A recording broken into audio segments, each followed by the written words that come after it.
warahmatullahi wabarakatuh. Bismillah walhamdulillah. Wassalatu wassalamu ala rasulillah Sayyidina wa maulana Muhammad ibn Abdullah wa ala alihi wa sahbihi wa man wala wa la hawla wa la quwwata illa billah.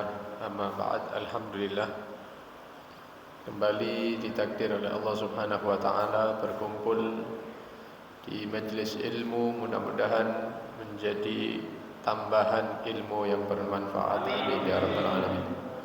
Hadirin hadirat rahimakumullah.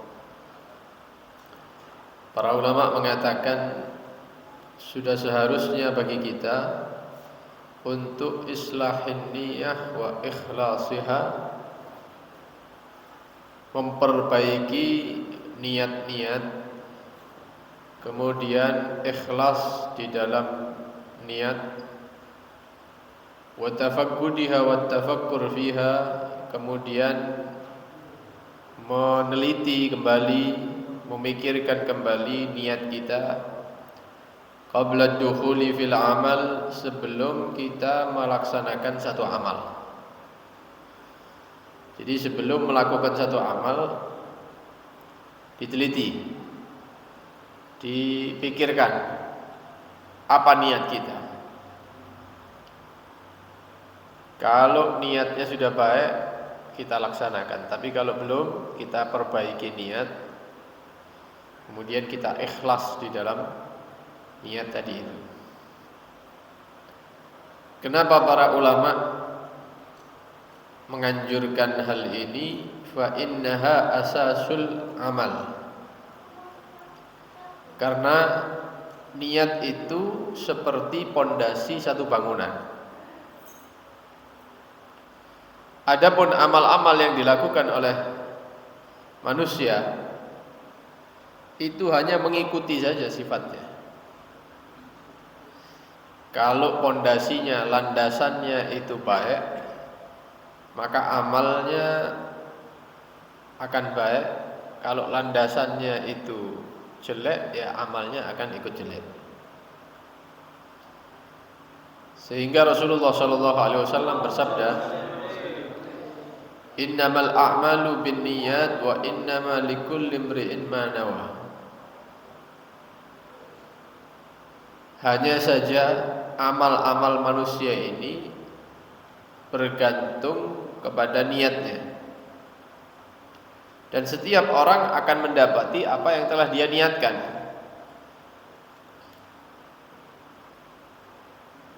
Maka sudah seharusnya bagi kita ketika ingin mengucapkan satu ucapan atau mengamalkan satu amalan, atau kita ada rencana untuk melakukan satu perkara,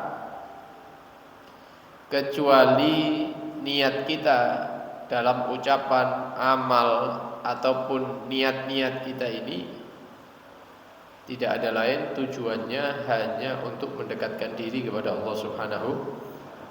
Tujuannya hanya ingin mendapatkan pahala yang disediakan oleh Allah Subhanahu wa ta'ala.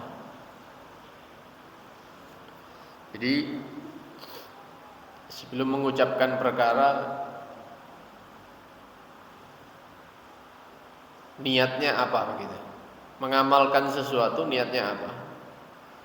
Atau berencana melaksanakan satu perkara, niatnya juga apa? Kalau niatnya baik, berarti nanti muncul amal yang baik, ucapan yang baik. Kalau buruk, ya buruk. Karena itu sudah seharusnya kita tidak mengucapkan sesuatu, tidak mengamalkan sesuatu kecuali yang bisa mendekatkan kita kepada Allah Subhanahu wa ta'ala, kecuali yang menghasilkan pahala di sisi Allah Subhanahu wa ta'ala. Hadirin hadirat rahimakumullah. Kemudian para ulama juga menyatakan la yasluh at-taqarrub ila Allah illa bima syara'ahu ala lisani rasulih minal faraidi wan nawafil. Apa sih perkara yang bisa mendekatkan kita kepada Allah Subhanahu wa ta'ala? Tidak akan bisa mendekatkan seorang hamba kepada Allah Subhanahu wa ta'ala kecuali jika hamba tadi itu melaksanakan syariat yang dibawa oleh Rasulullah Shallallahu Alaihi Wasallam, baik daripada perkara-perkara yang fardu, yang wajib, ataupun perkara-perkara yang sunnah.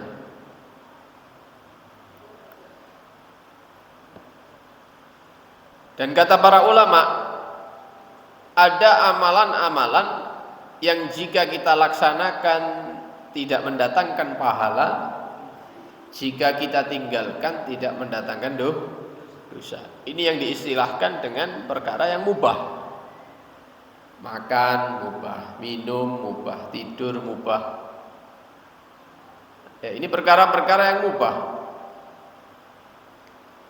Tapi jika kita barengi dengan niat yang baik, maka perkara yang mubah yang tidak mendatangkan pahala tadi itu bisa mendatangkan pahala, bisa mendekatkan kita kepada Allah Subhanahu wa taala. Contoh,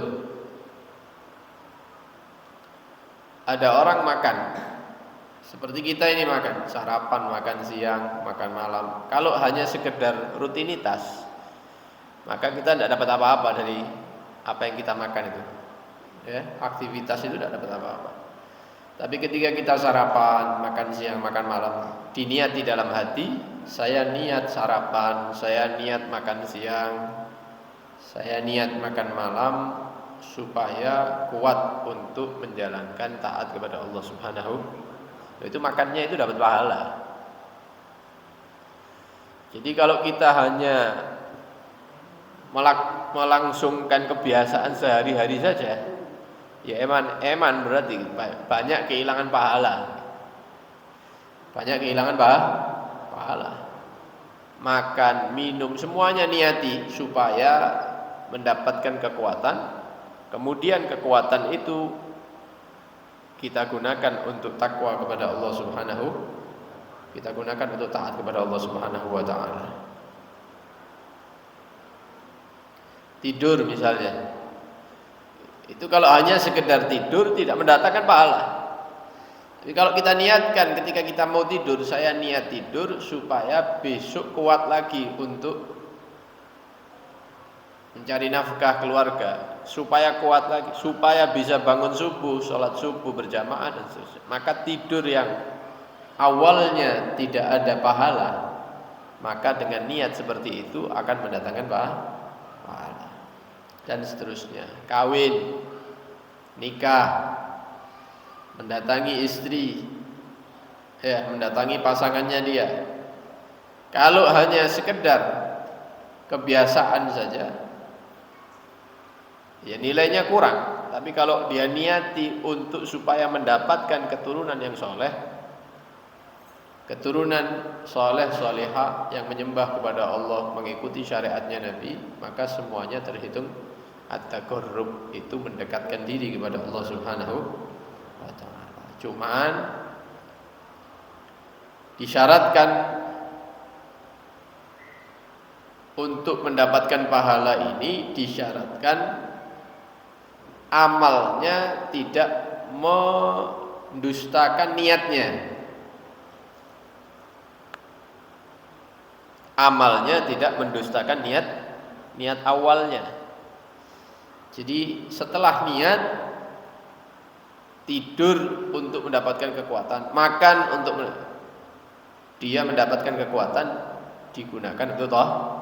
Jadi amalnya persis seperti yang diniatkan di awal.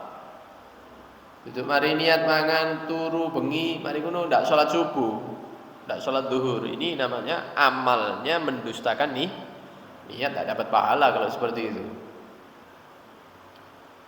Maka barang siapa yang menghadiri majelis ilmu,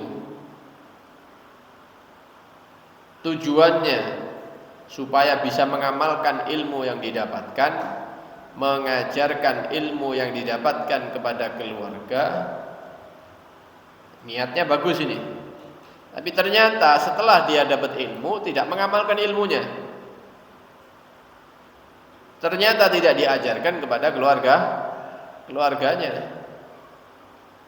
Padahal dia bisa menyampaikan, padahal dia bisa mengamalkan ilmu tersebut, maka niat-niat yang seperti ini dikatakan niat yang ghairu shadiqah, niat yang tidak jujur. Goro berarti. Ya. Apa yang dia niatkan itu bohong berarti. Nah, syarat untuk kita semakin dekat kepada Allah, niat kita di awal harus terlihat amal kita setelahnya, terlihat. Oh beneran, oh niatnya begini, ternyata iya sholat. Oh niatnya hadir majelis untuk mengamal, ternyata diamalkan ilmunya. Nah ini baru orang-orang yang semakin dekat kepada Allah Subhanahu wa ta'ala. Contoh yang kedua, ada orang semangat kerja, cari dunia, dan dia menyatakan saya berangkat pagi pulang sore setiap hari ini supaya saya tidak minta-minta sama orang. Kemudian saya akan bersedekah kepada orang-orang yang membutuhkan. Nah ya, tak lihat setiap hari 6:30 sudah ada di rumah. Pulang-pulang mendekati maghrib. Apa tujuannya? Tujuan saya supaya tidak jaluk-jaluk, tidak minta-minta sama orang. Tujuannya kalau ada yang butuh dari hasil kerja saya ini tak kasih. Ini niat yang bagus ini. Ya, tidak ngerepoti wong. Orang yang butuh dibantu, masya Allah. Kerabat-kerabat saya yang ekonominya lemah tak bantu dengan hasil kerja saya.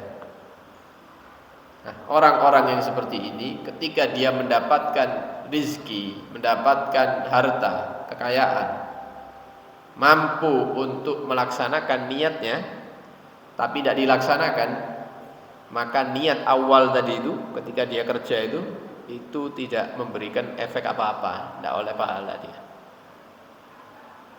Tidak mendapatkan pahala.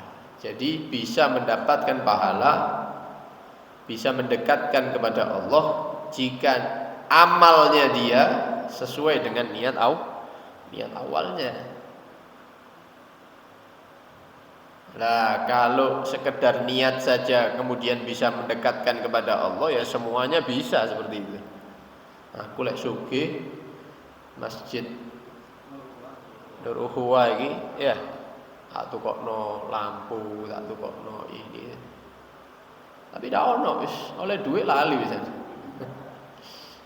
Kalau hanya seperti itu kemudian mendekatkan kepada Allah, ya semuanya bisa. Jadi syarat niat itu memberikan efek mendekatkan hamba kepada Allah, yaitu ketika dia mampu, dia akan mengamalkan niat yang dia niatkan di awal. Tapi kalau enggak, ia tidak memberikan efek apa-apa. Cuman itu dikatakan niat yang ghairu shadiqah, niat yang tidak jujur, tidak sesuai ya dengan amalnya. Wa niyatu la tu'athir fil ma'asi syai'an kama anna at-tathhir la athara lahu fi najisil 'ain. Kemudian ada satu perkara yang penting juga. Kadang-kadang manusia ini melakukan satu pelanggaran agama. Ada manusia melakukan pelanggaran agama, melakukan maksiat. Tapi kalau ditegur, dia menyatakan, "Loh, niat saya baik." Ini kan ada seperti itu. Contoh misalnya, ada seorang perempuan yang dia itu mencari uang dengan cara membuka aurat, misalnya. Kemudian ditegur sama seseorang. Kalau cari uang jangan dengan cara seperti itu, dosa. Kata dia, "Loh, niat saya bagus." Apa niatnya? Niat saya untuk menghidupi orang tua saya, untuk menghidupi saudara-saudara saya yang sedang sekolah, untuk misalnya untuk ini membantu dan seterusnya. Niat baik tidak merubah maksiat itu menjadi taat, tidak bisa. Tidak bisa. Seakan-akan kalau tidak dengan cara seperti itu, dia tidak bisa mendapatkan rezeki dari Allah. Maka para ulama mengatakan niat itu tidak akan memberikan efek terhadap maksiat yang dilakukan manusia. Maksiat tetap maksiat. Tidak iso maksiat berubah menjadi taat karena niat itu, tidak bisa. Ini kan banyak yang beralasan seperti itu. Kalau saya tidak begini, tidak ada yang menafkahi putra saya, betul. Tetap. Oh iya, berarti niatnya apik ya. Masih zina, masih jadi pelacur, tidak apa-apa wis. Insya Allah Allah tahu niat Anda. Tidak ada seperti itu. Maksiat ya maksiat.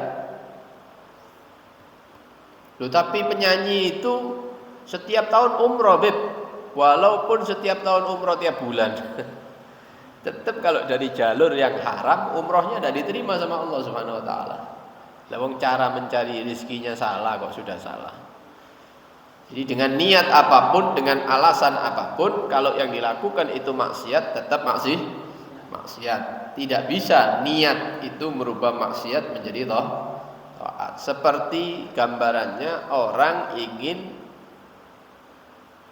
mensucikan air kencing. Ana banyu yo kabeh disuceni sama dia. Apa caranya wong najis kok? Tidak bisa. Kalau baju kena najis, kena kencing bisa disucikan. Tapi kalau kencingnya mau disucikan tidak bisa. Bagaimana? Kencing ya dibuang, dimasukkan ke saluran kamar mandi kan, gitu ya, saluran air pembuangan. Faman wafaqa insanan ala ghibati muslimin wadda'a annahu yaqsidu bidzalika idkhalus surur ala qalbihi fahuwa ahadul mughtabin. Dikasih contoh sama Sahibur Ratib ini. Barang siapa yang duduk dengan satu orang padahal orang ini sedang ghibah, ngerasani orang, gosip. Ngerasani wong, kon ndak ro tak itu ngelakoni begini. Kita duduk di situ mendengarkan. Kemudian kenapa kok ente tidak berdiri ketika dia rasan-rasan itu, ketika ngerasani orang? Iya, ndak enak anak mau berdiri. Masa ndak ada yang dengarkan omongannya dia? Ya saya niat idkhalus surur, nyenengno atine, atau bahasa Jawa itu abang-abang lambe atau apa ya? Nyeneng notok supaya ada yang mendengarkan begitu. Maka yang seperti ini dikatakan ahadul mughtabin, salah satu dari dua orang yang lagi ghibah. Artinya dua-duanya terhitung ghibah, ngerasani orang. Walaupun yang satu diem ngrungokno, tujuannya untuk menyenangkan hati yang lagi ngomong. Kalau sudah maksiat ya minggir begitu. Jangan gabung. Tak enak, sungkan. Ya wis, berarti ente ikut juga di situ. Ikut terhitung sebagai pelaku maksiat. Wa man sakata 'anil amri bil ma'rufi wan nahyi 'anil munkar. Dan barang siapa yang diam daripada mengajak kepada yang ma'ruf, yang baik-baik, diam daripada mencegah kemungkaran, ndak ngejak wong api, lek ana mungkar dia diem juga, ndak mengajak orang baik dan juga tidak melarang kalau ada kemungkaran wis meneng wis, ndak melok-melok.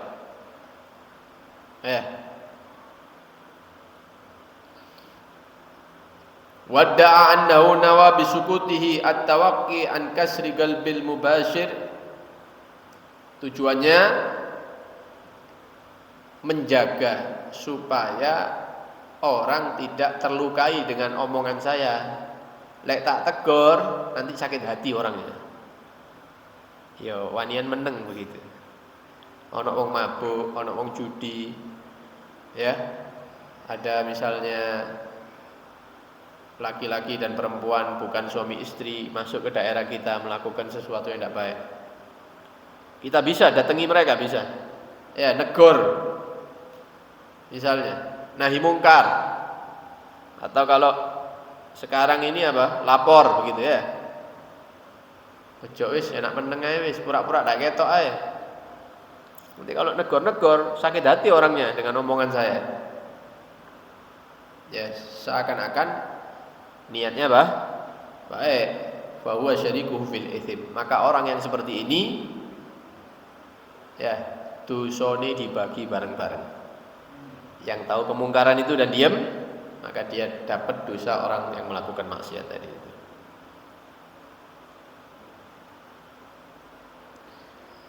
Wa idza ta'allaqat an-niyyah al-khabitha bil 'amal at-thayyib. Sekarang dibalik. Ada amal yang thayyib. Amal yang baik. Amalnya baik. Tapi disusupi dengan niat yang jelek. Maka niat yang jelek itu bisa merusak amal yang baik. Jadi kalau tadi maksiat amalnya jelek, niatnya api, maka tidak bisa merubah, maksiat tetap maksiat. Tapi kalau amalnya bagus, dimasuki niat yang buruk, maka amal itu bisa rusak.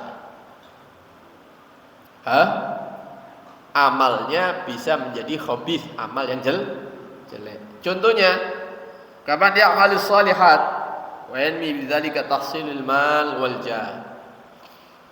Dia melakukan amal yang soleh. Tujuannya untuk mendapatkan harta atau mendapatkan kedudukan atau mendapatkan pujian.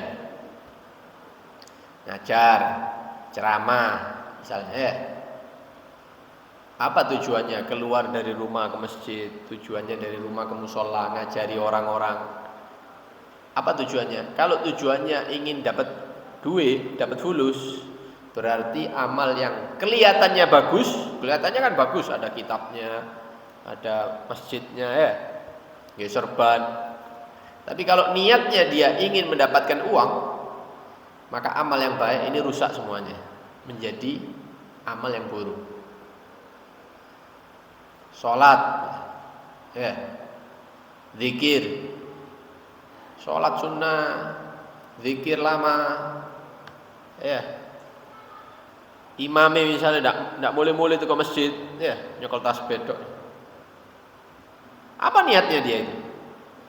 Ya, masa imam itu sibib, kan tidak enak, ya.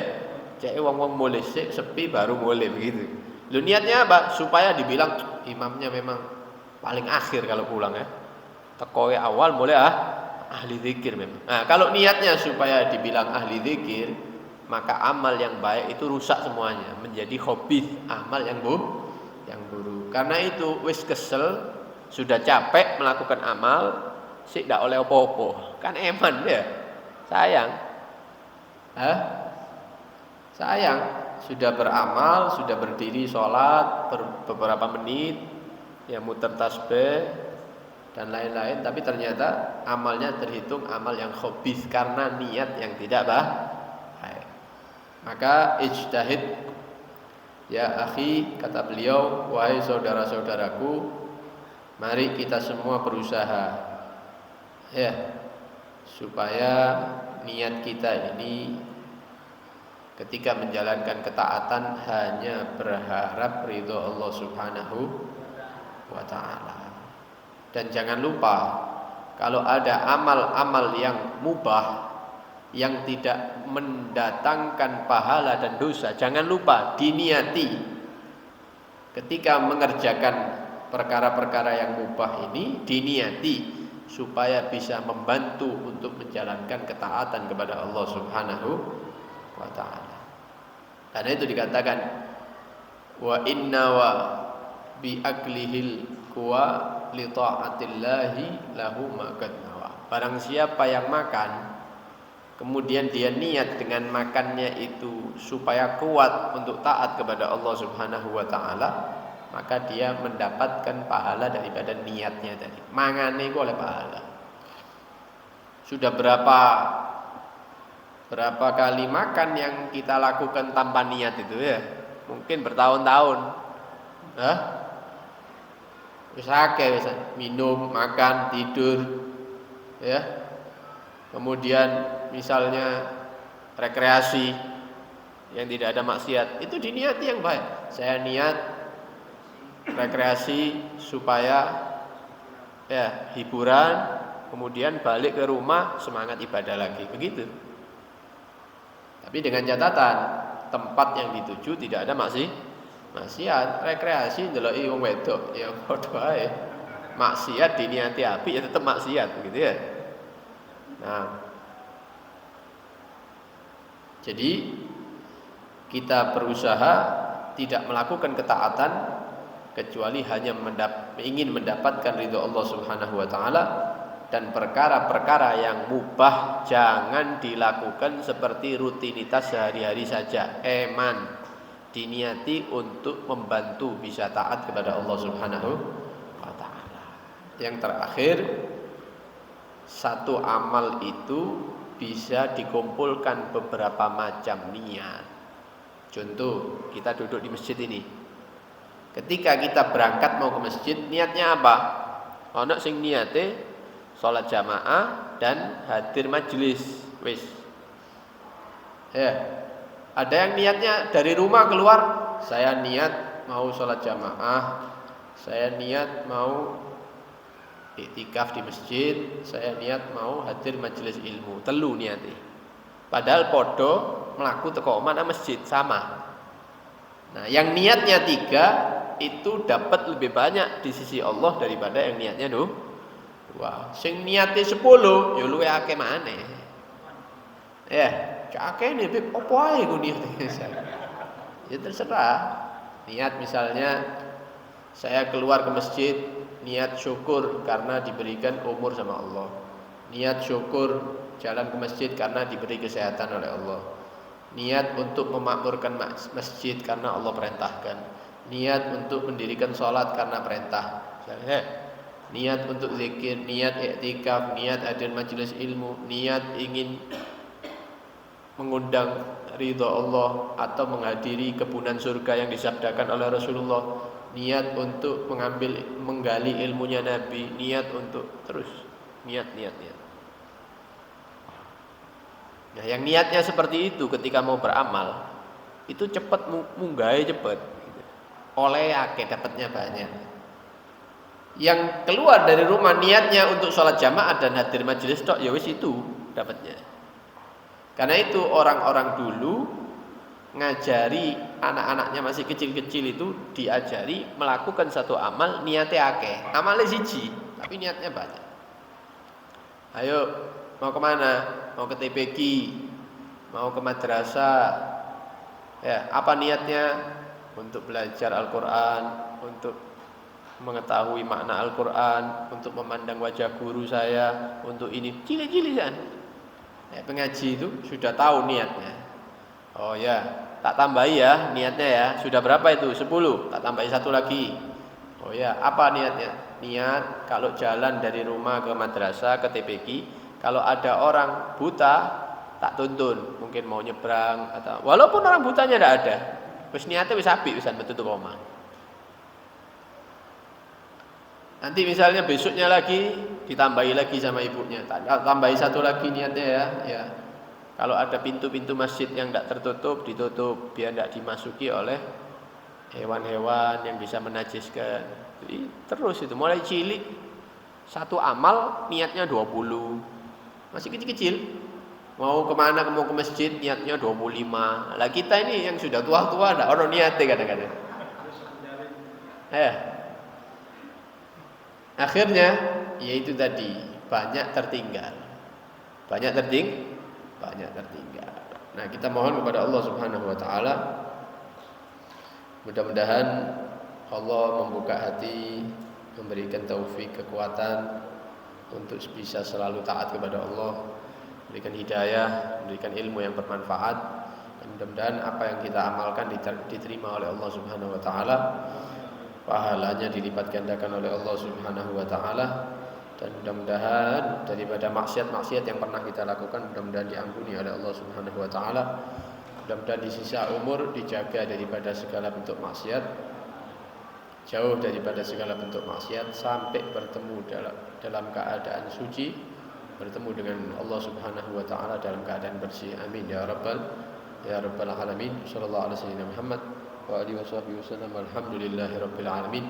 Wassalamualaikum warahmatullahi wabarakatuh.